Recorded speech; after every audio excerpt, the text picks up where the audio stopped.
Hello, everyone, and welcome to another edition of Inside Guns with your host, me, the Yankee Marshal. Today, I want to answer a question that pretty much anyone who has a gun channel has received at one time or another, probably multiple times. The question regards traveling with your carry gun or your truck gun or your car gun. Let's say you live in a gun-friendly state. You have a gun in your car, one or the other, or both. But you're going to be traveling. You're going to drive somewhere in your car. Maybe go see family in another state. And to get to their state, maybe you have to drive across a rabidly anti-gun state. Or maybe they live in an anti-gun state. People send me questions all the time. What do I do in this circumstance? Well, there's a couple of different ways I could answer this question. One, I could go into you put your gun in the glove box or in the trunk and the ammo in the glove box or the trunk, or you put it in a locking case and put it in your luggage, blah, blah, blah. There's all kinds of advice I could give you on how to not break the law and be a good citizen and not get in trouble for carrying your gun. But I'm not going to do that. I'm going to be honest and I'm going to tell you what I do. Now, before I do that, remember, this is not legal advice. This is just some dumb guy on the internet telling you what they do. And they probably shouldn't even tell you. But I am going to be honest, like I said. When I go through states that are anti-gun, or I have to travel to a state that is not as gun-friendly as my state, and I'm doing it by car. Now, if you're doing it by plane, it's a different matter because you got to check the gun and send it and blah, blah, blah. All kinds of different things you got to go through. I'm not going to get into that today. Usually the question just involves driving. So if I'm driving, let's say I'm getting in my car, I'm driving somewhere and I have to travel through an unfriendly gun state, what am I going to do with my carry gun that's on my hip? Nothing. It's going to be there. If I'm just driving through a state, fuck it. I'm not going to worry about it. I'm not going to worry about if I get pulled over by police. Because here's the thing, even if I get pulled over by police, let's say I'm speeding or something, and I occasionally speed. So I know eventually I might get pulled over. And if I do, I'll be respectful. The cop comes up, says, you know why I stopped you? I'll be like, probably because I was speeding. And I'll be very respectful. I'll be like, yeah, I know. I was, going a little fast. I got a fast car. I like to drive fast, blah, blah, blah. And I found that cops will usually be pretty understanding. Sometimes you won't even get a ticket, if you're being honest. But I don't think they're going to drag me out of my car simply because I was speeding. I'm not going to be worried about that. If that's the case, I probably got a bad police officer. And I'm going to be unsafe no matter what I do, probably more unsafe if I'm not armed. So I'm not worried about that. I'm just going to keep my gun on my hip and drive through. Fuck them. Same thing if I have to, say, an anti-gun state is halfway to where I'm going and I'm spending the night there. There's just, maybe I wasn't planning on spending the night there, but the weather gets bad, whatever. I'm going to spend the night there. What do? Nothing. My gun stays on my hip. I go get a hotel room. It's concealed. They're not going to see it. And then I want to go put my gun on my nightstand, go to bed, get up the next morning, put it back in my holster, and go about my way. I'm not making any special efforts to abide by their stupid anti-gun laws, their anti-constitutional laws. Same thing when I go to a state that's gun unfriendly. If I'm just being there at families, I'm going to have my gun with me. Even if I go out in public, probably going to have my gun with me. If I get in trouble, so be it. Because here's the way I look at it, especially nowadays that the Supreme Court has declared that, we all have a right to carry a gun for self-defense in public. That's a constitutional right, and no state has the right to deny you that. So with that in mind, I'm just like, if I get caught, I'm going to be respectful. I'm going to not do anything that gets me killed by police. But I'm going to relish it because I'm going to fight back against that law. I'm going to take it to court and I'm going to show how me, a good, honorable, law-abiding, well, honorable might be stretching it, but mostly law-abiding, a lot of people know about my past, law-abiding for now, at this moment, person who in his own state would have been doing nothing wrong except just exercising his own constitutional right to self-defense and to defend his family. If I was standing on different ground, it'd be nothing. No problems. Just a guy exercising his constitutional rights. But because I'm in a state that wants to try to turn law-abiding citizens into criminals simply for exercising their rights, I have a feeling I would have a very strong case there against the state. if it ever went to the Supreme Court, which I think it would. And I think that could be a beginning for national reciprocity. Maybe that's how we'll end up with national reciprocity. Or maybe some states will just realize, crap, we were running the risk of getting sued and costing us millions and millions and millions, if not billions of dollars in lawsuits. So let's just go ahead and do national reciprocity now.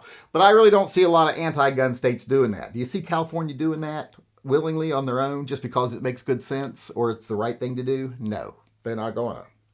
So that's my advice. Just don't worry about it. Like I say, this is not legal advice. This is just what some dumb guy on the internet would do. And I fit that bill. I'm some dumb guy on the internet, and that's what I do. I just carry. I think my constitutional rights override the anti-freedom restrictions of these specific states. And I think that the only reason they still stand is because they haven't received a strong challenge. Now, one thing I will say, though, if you're someone who doesn't want any problems, you don't want to become involved in a lawsuit, which I don't think most of us do, my number one thing is when you're doing this, when you're actually just doing your own thing and carrying like you would in your own state, don't say anything to anybody. Don't make a big deal out of it. Definitely don't go up and ask a policeman, hey, I'm carrying a gun, is that okay? Because that'll get you either shot or arrested or whatever, especially in anti-gun states. It's like the people that, remember that someone traveled into New York and they got in trouble because they wanted to go into the site of the towers falling. And they were like, because now it's a memorial. And they're like, hey, I'm carrying a gun, is that okay? To one of the guards or a cop or something. And they end up getting arrested. They were trying to do the right thing and be respectful and obedient, I guess. And they got in trouble. So that's another thing. Don't ever volunteer any information that you're doing something that might be wrong. Especially if it's something that's against one of these draconian anti-gun laws in one of these states. Keep it to yourself. Mind your own business. I think most people will never even notice. I guarantee you for every person like that one person that got caught and got in trouble and was a big story in New York, there's probably that same week hundreds of people who had guns on them there legally or illegally. And I mean legally or illegally based on whether they're a restricted person or not. Probably, like I said, hundreds of them there that were carrying guns that didn't get caught because they kept their mouth shut. So that's number one thing. Just be quiet. Don't draw attention to yourself. Don't act nervous. Don't go into a hotel in an anti-gun state and be, just acting weird. Act normal because they might call the cops because there's somebody that just pulled in this car and they're acting really weird. Just act normal. Act like you've been there and definitely don't say something like, can I have this in here? Don't do that. That doesn't make a lot of sense. Don't worry about the rules. Don't worry if you're breaking them. If they're unconstitutional. And in today's climate, they're going to be unconstitutional. Like I said, if you keep to yourself, mind your business, don't make a spectacle of yourself, you'll never have an issue. If on an off case, you do have an issue, be very safe, be very responsible. Don't argue then and there. Don't be like, I'm exercising my Second Amendment rights. Blah, blah, blah. You'll take this gun out of my cold, dead hands. Because guess what? They'll take the gun out of your cold, dead hands. Be respectful. Obey law enforcement at that point. Let them do what they got to do. Don't resist. Your time to fight is in a courtroom. And if you wait till in a courtroom to fight, I think you'll find lots of support and I think you'll win. So, like I said, that's how a lot of progress is made. So, as I've said, just be yourself. Don't be a spectacle. Don't look for trouble. You probably won't find it. But as far as making special efforts to not break these unconstitutional laws, I don't make any. I'm not going to make any. And I do not apologize for it. All right, everybody, that's it for me today. As always, if you disagree with anything I had to say in today's video, or you want to add something to it, feel free to come to our live chat tonight. We have a live chat every night at 6 p.m. Pacific time, except Monday and Wednesday when it's at 5 p.m. Pacific time. Come on in. Let me know if you disagree with me or if you just want to add something else to what I said. Believe me, I respect people who disagree with me. I respect contrary opinions. I don't respect people who just bitch and moan in the comment section and then don't have the balls to stand up and say something. Those people are just, little girls, basically. And that's even an insult to little girls, saying that. So they're just little pissy bitches. Let's just say that. Little pissy bitches. No one respects little pissy bitches. So if you got something to say, you just want to agree with me, disagree with me, whatever, come on in, be a man, say it. Like I said, 6 p.m. every night except for Monday and Wednesday when it's at 5 p.m. Pacific time. There's a link in the upper corner of this video to where you can go over and join us live tonight. And with that being said, I am done. That's it for me today. Thanks for coming. I do hope you come again tomorrow. Until then, I want to remind everyone out there to always carry and stay safe until I see you again.